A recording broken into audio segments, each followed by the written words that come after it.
Hello guys, আজকের এই ভিডিওতে আমরা দেখে নেব যে ট্রাস্ট ওয়ালেটের মধ্যে আপনি কীভাবে একটা অ্যাকাউন্ট ক্রিয়েট করবেন। ঠিক আছে, আর শুধু অ্যাকাউন্ট ক্রিয়েট করাটাই সবথেকে বড় কথা না, সবথেকে বড় কথা হচ্ছে সেটাকে সিকিউর রাখা। না হলে কিন্তু আপনার ক্রিপ্টো এখানে চুরিও হয়ে যেতে পারে। তো ওখানে কিছু সেটিং আছে যেগুলো আপনাকে অবশ্যই করতে লাগবে। তো কী সেই সেটিং, সেগুলো কিন্তু অবশ্যই আপনাকে করতে লাগবে। সেজন্য অবশ্যই এই ভিডিওটাকে একদম শেষ পর্যন্ত দেখতে থাকবেন। তো ট্রাস্ট ওয়ালেটে অ্যাকাউন্ট ওপেন করার জন্য সবার প্রথমে আপনার প্লে স্টোরে চলে আসবেন। এখানে আসার পরে এখানে আপনি এসে আগে অ্যাপটাকে ইনস্টল করে নেবেন। ঠিক আছে, কীভাবে ইনস্টল করবেন, সবার প্রথমে আপনার প্লে স্টোরটাকে ওপেন করে নেবেন। ওপেন করার পরে এখানে আপনি এসে সার্চ করবেন trust Wallet. Trust wallet search করলেই এরকম একটা অ্যাপস আপনার সামনে চলে আসবে, ট্রাস্ট ওয়ালেট। তার ব্যাকেটে লেখা থাকতে পারে বিটকয়েন ওয়ালেট বা অন্য কিছুও লেখা থাকতে পারে। কিন্তু সবার প্রথমে যে অ্যাপসটা আসবে, যেটা অ্যাডের না, ট্রাস্ট ওয়ালেট যেটা আসবে সেটাকে ওপেন করে নেবেন। ঠিক আছে, এটাকে আপনার ওপেনের উপরে ক্লিক করে দেবেন আপনার ইনস্টল হয়ে যাওয়ার পরে। এবার এখানে দুটো অপশন আপনার সামনে দেখাচ্ছে, একটা হচ্ছে ক্রিয়েট নিউ ওয়ালেট আর একটা হচ্ছে I already have a wallet. এবার I already have a wallet এটার মানেটা কি, এটা আমি অন্য একটা ভিডিওতে আপনাদেরকে বলে দেবো।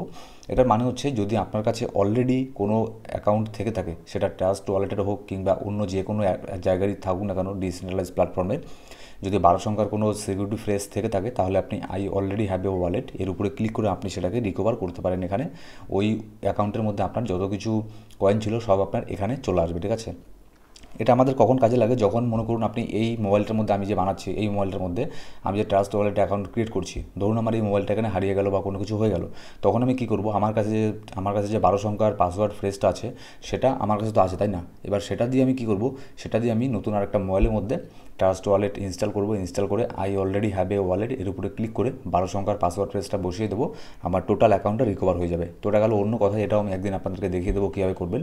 এবার চলুন আজকে ফ্রেশ একটা অ্যাকাউন্ট এখানে ক্রিয়েট করে নিই। ক্রিয়েট নিউ ওয়ালেটের মধ্যে ক্লিক করবো। এবার এখানে আপনাকে একটা পাসকোড এখানে দিতে বলবে, আপনি যে কোনো একটা পাসকোড এখানে দিতে পারেন। ঠিক আছে, এবার এটাকে পাসকোডটাকে আরও একবার এখানে আপনি কনফার্ম করে দেবেন। কনফার্ম দেওয়ার পরে আপনাকে বলবে বায়োমেট্রিক লগ ইনটাকে আপনি অ্যাক্টিভ করবেন। আমার যদি আমি রিকমেন্ড করবো অবশ্যই এটাকে কনফার্ম করবেন, তাহলে আপনার এটা আরও বেশি সিকিউরিটি এখানে ইনক্রিজ হয়ে যাবে।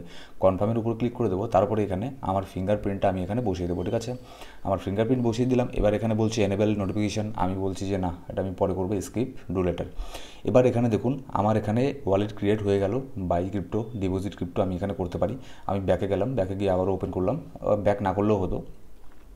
এবার দেখুন আমাদের এখানে 12 সংখ্যার পাসওয়ার্ড ফ্রেজটাকে এখন কোথার থেকে আপনি বের করবেন, কারণ এটাই হচ্ছে মেন জিনিস।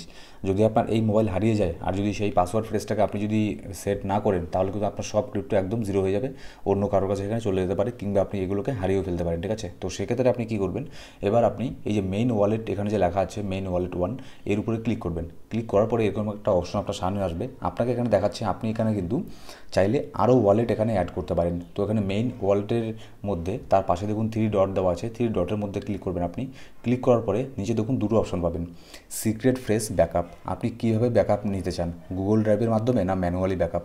আমি আপনাকে বলবো, যেহেতু এখানে আপনার ক্রিপ্টোর কথা চলছে, আপনি এখানে অবশ্যই ম্যানুয়ালি ব্যাকআপ নেবেন। ঠিক আছে, ম্যানুয়ালি ব্যাকআপ কীভাবে নেবেন, আপনি গুগল ড্রাইভের মধ্যেও ব্যাকআপ নিতে পারেন, সেটাও আমি আপনাকে দেখাচ্ছি।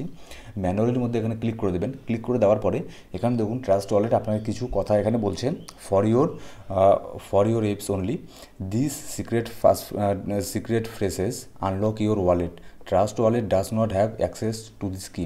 মানে এই যে 12 সংখ্যার পাসওয়ার্ডটা, এটা কিন্তু ট্রাস্ট ওয়ালেট কোনো এর মধ্যে কোনো কিছু রাখে না, ট্রাস্ট ওয়ালেট কিন্তু এটাকে মনে রাখে না। যদি আপনি এই 12 সংখ্যার পাসওয়ার্ডটাকে হারিয়ে ফেলেন, তাহলে কিন্তু আপনার সব ক্রিপ্টো জলে চলে যাবে। ঠিক আছে, সব ক্রিপ্টো নষ্ট হয়ে যাবে, জিরো হয়ে যাবে, মানে চুরি হয়ে যাবে, কিংবা সেগুলোকে আপনি অ্যাক্সেস করতে পারবেন না।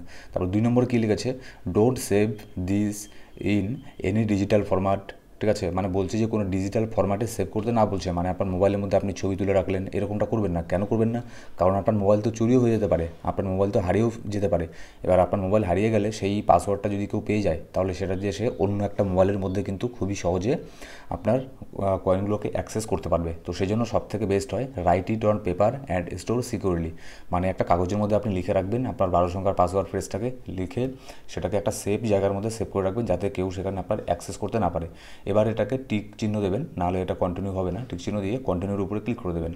এবার এখানে আপনাকে 12 সংখ্যার একটা পাসওয়ার্ড ফ্রেজ আপনাকে এখানে দেখাচ্ছে। ঠিক আছে, এবার যে এই 12 সংখ্যার পাসওয়ার্ড ফ্রেজটা আছে, এটা আপনি খুব ভালো করে এটাকে আপনি লিখে রেখে দেবেন। ঠিক আছে, নিচে দেখুন লেখা হচ্ছে never share your secret phrases with anyone and store it securely. তো আমি এখানে কী করবো, 12 সংখ্যার এটাকে লিখে দেবো, লিখে দেওয়ার পরে কন্টিনিউর উপরে ক্লিক করবো।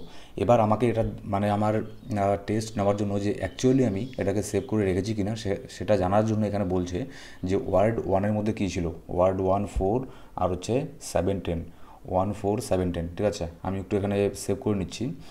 1, তারপর হচ্ছে 4, 4-এর মধ্যে ছিল ট্রিক, ট্রিক না, 4-এর মধ্যে আছে হচ্ছে গান, ঠিক আছে। 4-এর মধ্যে গান, তারপরে কী ছিল 1 4 1 4 7 10। এবার 7 10-এর মধ্যে কী আছে, 7-এর মধ্যে এখানে আপনার হচ্ছে আছে ডাইনাসোর, ঠিক আছে। এবার 10-এর মধ্যে আছে হচ্ছে টিকিট। তো আমি এবার এটাকে কনফার্মের উপরে ক্লিক করে দেবো, কন্টিনিউর উপরে আমি লিখে ফেললাম। এবার 1-এর মধ্যে কী ছিল, 1-এর মধ্যে ছিল হচ্ছে জব, ঠিক আছে। 1-এর মধ্যে জব। তারপরে 4 নম্বর ওয়ার্ডে কী ছিল, 4 নম্বর ওয়ার্ডে ছিল হচ্ছে জি, জি দিয়ে কী হবে গান। তারপরে 7 নম্বর ওয়ার্ডে কী ছিল, ডি দিয়ে কী হবে ডাইনাসোর, মেবি ড্রিঙ্ক, আচ্ছা ডাইনাসোর ছিল।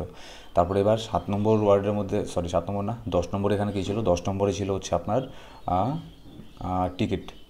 এটা হয়ে গেল। আমার এখানে একটা কনফার্ম এখানে নিয়ে নিল যে আমার এটা অরিজিনালি আমি এটাকে লিখে রেখেছি কিনা, ঠিক আছে। Confirm your security phrase. তো আমার এটা কনফার্ম এখানে হয়ে গেল। এবার আমি এখানে কন্টিনিউর উপরে এখানে ক্লিক করে দেবো। কন্টিনিউর উপরে ক্লিক করে দিলেই আপনার এখানে এটা সেভ হয়ে যাবে, ঠিক আছে। এবার আপনি যদি চান যে আপনি এটাকে ম্যানুয়ালি না করে আপনি গুগল ড্রাইভের মাধ্যমে এখানে ব্যাকআপ করে নিতে পারেন, ঠিক আছে। তো সেই জন্য গুগল ড্রাইভের উপরে ক্লিক করবেন। ক্লিক করার পরে তাহলে কী হবে, তাহলে আপনাকে আর লিখে রাখতে হবে না, কোনো কিছু করে রাখতে হবে না। এবার দেখুন এখানে আপনার কোন গুগল ড্রাইভের মধ্যে এখানে করতে চান। এখানে আমার দেখুন সবার প্রথমে যে অ্যাকাউন্টটা আছে আমি এর মধ্যেই করব, সেই জন্য আমি এটার উপরে এখানে আমি ক্লিক করে দিলাম। ক্লিক করে দেওয়ার পরে দেখুন কিছুটা সময় এখানে নেবে, কিছুটা সময় এই জন্যই নিচ্ছে কারণ আমার পাসওয়ার্ডটাকে এটা ব্যাকআপ করছে, ঠিক আছে। এখানে দেখুন নিচে লেখা আছে by continuing Google will share your name, email address and profile picture with Trust Wallet, Trust Wallet privacy policy ইত্যাদি ইত্যাদি এখানে আছে। কন্টিনিউর উপরে এখানে ক্লিক করে দেবেন। কন্টিনিউর উপরে ক্লিক করে দেওয়ার পরে এখানে Trust Wallet wants access to your Google account এত এখানে বলছে অ্যাক্সেস করবে, এইসব জিনিসগুলো সে দেখতে পারে, ঠিক আছে। তো সেই জন্য আপনাকে এগুলো সিলেক্ট অল এখানে করে দিতে লাগবে। আর সবার নিচে আসবে, নিচে আসার পরে কন্টিনিউর উপরে এখানে ক্লিক করে দেবেন। কন্টিনিউর উপরে এখানে ক্লিক করে দেওয়ার পরে কিছুটা সময় এখানে নেবে। এবার এখানে দেখুন আপনাকে একটা পাসওয়ার্ড এখানে সেট করতে বলছে। এই password is required to encrypt your secret phrases to on Google Drive. এখানে একটা পাসওয়ার্ড দিয়ে সেট ইনক্রিপশনের উপরে ক্লিক করে দেবেন, ব্যাস আপনার এটা কমপ্লিট এখানে হয়ে যাবে। এবার দেখুন আপনাকে আমি কী বলতে চাইছি, এটা তো গেল আপনার সিক্রেট ফেসটাকে কীভাবে করবেন। এবার এখানে কিছু ব্যাপার আছে, কিছু সিকিউরিটি ইস্যু আছে যেগুলোকে আপনাকে করতে লাগবে। আবারও মেইন ওয়ার্ল্ডে চলে যাবেন। এবার হচ্ছে আপনার সেটিংয়ের মধ্যে আসবেন। সেটিংয়ের মধ্যে আসার পরে এখানে কিছু অপশন আছে, দেখুন প্রাইস অ্যালার্ট চাইলে আপনি প্রাইস অ্যালার্ট করে রাখতে পারেন, ঠিক আছে। তো আমি আপাতত এর মধ্যে চাচ্ছি না। আপনি চাইলে ডার্ক মোডটাকে অফ করে রাখতে পারেন, ঠিক আছে। এটা আমার অন ছিল এতক্ষণ, এটাকে আমি অন করে রেখে দিলাম। এবার নিচের মধ্যে এখানে আসুন, সব থেকে যেটা কাজের জিনিস সেটা হচ্ছে সিকিউরিটি। সিকিউরিটির মধ্যে এসে অবশ্যই কিন্তু আপনি এই দুটো জিনিস দেখবেন যে আপনার পাসকোড, অটোলক আর ট্রানজ্যাকশন সাইনিং এটা অন করা আছে কিনা।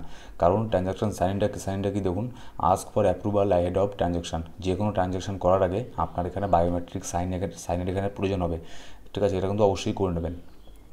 তো এটা হলো আপনার মোটামুটি একটা সেটিং এখানে অলরেডি হয়ে গেল। এবার আপনার প্রোফাইলটা একদম রেডি আছে ট্রাস্ট ওয়ালেট ব্যবহার করার জন্য। আপনি চাইলে এখন এর মধ্যে আপনি যে কোনো কয়েন রিসিভ করতে পারেন, যে কোনো কয়েন আপনি এখান থেকে সেন্ড করতে পারেন। যেহেতু আমার এটা একটা ডেমো অ্যাকাউন্ট, এখানে কোনো কিছু কয়েন নেই। এবার আপনি যখন রিসিভ করবেন, আমি এটা মেনে চলছি, আপনার কাছে যে কোনো ক্রিপ্টো এক্সচেঞ্জ আছে, যেমন হচ্ছে বিটগেট, ঠিক আছে, এমইএক্সি, কুকয়েন, যে কোনো এক্সচেঞ্জ আছে। আর যদি না থাকে তাহলে আমাদের এই ডিসক্রিপশন বক্সের মধ্যে প্রথম কমেন্টের মধ্যে লিঙ্ক পেয়ে যাবেন একটা, বিটগেট এক্সচেঞ্জ জয়েন করে নিতে পারেন, সেখানে খুব ভালো ভালো অফার থাকে। তো সেই এক্সচেঞ্জ থেকে আপনি যদি চান যে আপনি এখানে ট্রাস্ট ওয়ালেটের মধ্যে কোনো এখানে কয়েন নিয়ে আসবেন, তাহলে রিসিভের উপরে ক্লিক করবেন। রিসিভের উপরে ক্লিক করার পরে আপনি যে কয়েনটাকে এখানে নিয়ে আসতে চান সেই কয়েনটাকে এখানে সার্চ করবেন, কিংবা এখানে নিচেও খুঁজতে পারেন, ঠিক আছে। এখানে অনেক কয়েন এখানে দেওয়া আছে। যেমন দেখুন আমি এখানে চাই, মনে করুন শিবানুকে আমি এখানে আনতে চাই। এখানে কিন্তু যদি একটু ভুল করেন আপনি, তাহলে আপনার কয়েনটা কিন্তু এখানে আসবে না। আপনার কয়েনটা একটা ডেড ওয়ালেট অ্যাড্রেসে চলে যেতে পারে, সেক্ষেত্রে আপনার ক্রিপ্টোটা কিন্তু মিসিং হয়ে যেতে পারে, ঠিক আছে। তো এটা কিন্তু অবশ্যই খুবই মানে কেয়ারফুলি এই জিনিসটাকে দেখবেন, কেয়ারফুলি এই স্টেপটাকে ফলো করবেন। আমি কি বলতে চাচ্ছি, নেটওয়ার্ক। এবার নেটওয়ার্ক কি, এবার দেখুন আমি এখানে একটা দেখাচ্ছি আপনাকে। আমি শিবাউনু এখানে সার্চ করি, আমি এখানে শিব সার্চ করলাম। দেখুন যেটা শিবাউনু কয়েন, নিশ্চয়ই আপনারা সবাই এখানে জানেন। এখানে দেখুন দুটো আছে শিবাউনু কয়েন। এখানে এক নম্বর আছে শিব, প্রথমে এখানে সাইডে কী লেখা আছে দেখুন, ইথেরিয়াম, ঠিক আছে। মানে এটা হচ্ছে ইথেরিয়ামের নেটওয়ার্কে। আর 2 নম্বরে শিবাউনু আছে, এখানে কী লেখা আছে সাইডে, বিএনবি, মানে এটা হচ্ছে বিএনবি চেইনে। এর মানে হচ্ছে আমি যদি এই যে শিব প্রথমটাকে আমি যদি এটাকে কপি করি ওয়ালেট অ্যাড্রেসটা, এটা তো আমার অ্যাড্রেস, আমি যদি এই অ্যাড্রেসের মধ্যে শিবাউনুকে আনি, তাহলে আমি যে এক্সচেঞ্জ থেকে শিবাউনু এখানে আনবো, সেই এক্সচেঞ্জের মধ্যে আমি যখন এখানে শিবানুকে আনবো, তখন আমি যে এক্সচেঞ্জ থেকে শিবানুকে এখানে আনবো সেই এক্সচেঞ্জের মধ্যে, মানে ওই বিটগেট এক্সচেঞ্জের মধ্যে আমাকে ওখানে যে নেটওয়ার্কের অপশন থাকবে, নেটওয়ার্কের মধ্যে আমাকে ইথেরিয়াম সিলেক্ট করতে লাগবে। মানে ERC20 সিলেক্ট করতে লাগবে। যদি আমি ERC20 সিলেক্ট না করি তাহলে কিন্তু আমার এই ফান্ডটা এখানে আসবে না। ঠিক তেমনই এবার আমি যদি বিএনবির শিবানু কয়েনের অ্যাড্রেস যদি আমি এখানে কপি করি তাহলে আমাকে নেটওয়ার্কের মধ্যে BEP20 অ্যাড্রেস মানে বিএনবিটাকেই সিলেক্ট করতে লাগবে, না হলে কিন্তু এখানে আমার শিবানু কয়েন আসবে না।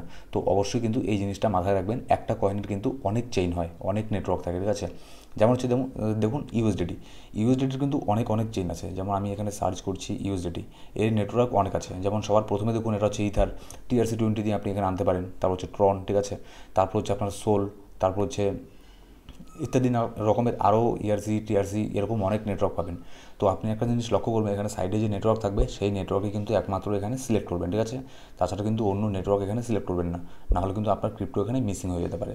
তো আপাতত ট্রাস্ট ওয়ালেটের বাইসেল যদি আপনি ফুল টিউটোরিয়াল আরও একটা চান যে কেমন করে এখানে এক্স্যাক্টলি আনতে লাগে এক্সচেঞ্জ থেকে, উইথড্র কীভাবে করতে লাগে, আমাকে অবশ্যই কমেন্ট করে জানাবেন, আমি সেটাও একটা ভিডিও মেক করে দেবো।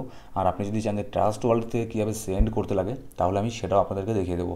আমি এখানে জাস্ট দেখিয়ে দিচ্ছি, যেমন ধরুন শিবানু, আমি শিবকে এখান থেকে, কিন্তু আমার এখানে মানে কোনো কয়েন নেই, সেই জন্য দেখাচ্ছে না যে কোনো কিছু সেন্ড করতে পারবো না, ঠিক আছে। কিন্তু আমার কাছে যদি এখানে কয়েন থাকতো আপনাদেরকে আমি দেখিয়েও দিতাম। তো এর পরের ভিডিওতে আরেকটা ভিডিওতে আমি দেখিয়ে দেবো আপনাদেরকে কীভাবে এখানে বাই সেল করতে লাগে ট্রাস্ট ওয়ালেটের মধ্যে, ঠিক আছে। তো আপাতত এই পর্যন্তই। আমাদের এই ইউটিউব চ্যানেলে আপনি নতুন হলে অবশ্যই সাবস্ক্রাইব করে বেল বাটন প্রেস করে সিলেক্ট করে রাখবেন, কারণ এরকমই টিউটোরিয়াল ভিডিও আমরা আমাদের এই ইউটিউব চ্যানেলে পাবলিশ করে থাকি, যেগুলো আপনাকে কাজে দেবে প্রত্যেক দিনের জীবনে, ঠিক আছে। আর ক্রিপ্টোকারেন্সি মার্কেট আর ফরেক্স মার্কেটের নানান ধরনের টিউটোরিয়াল আমরা শেয়ার করে থাকি। আর মার্কেটের ফ্রি সিগন্যালের জন্য আর মার্কেটের ইনস্ট্যান্ট আপডেট জানার জন্য অবশ্যই আমাদের একটা টেলিগ্রাম গ্রুপ আছে, সেখানে গিয়ে জয়েন করে নিতে পারেন সম্পূর্ণ ফ্রিতে। সেখানে আমরা শিখিয়ে থাকি ক্রিপ্টোকারেন্সি মার্কেট, ফরেক্স মার্কেট আর এই ধরনের যে টিউটোরিয়ালগুলো আছে সেগুলোও আমরা প্রোভাইড করে থাকি সেই গ্রুপের মধ্যে। Thank you so much guys.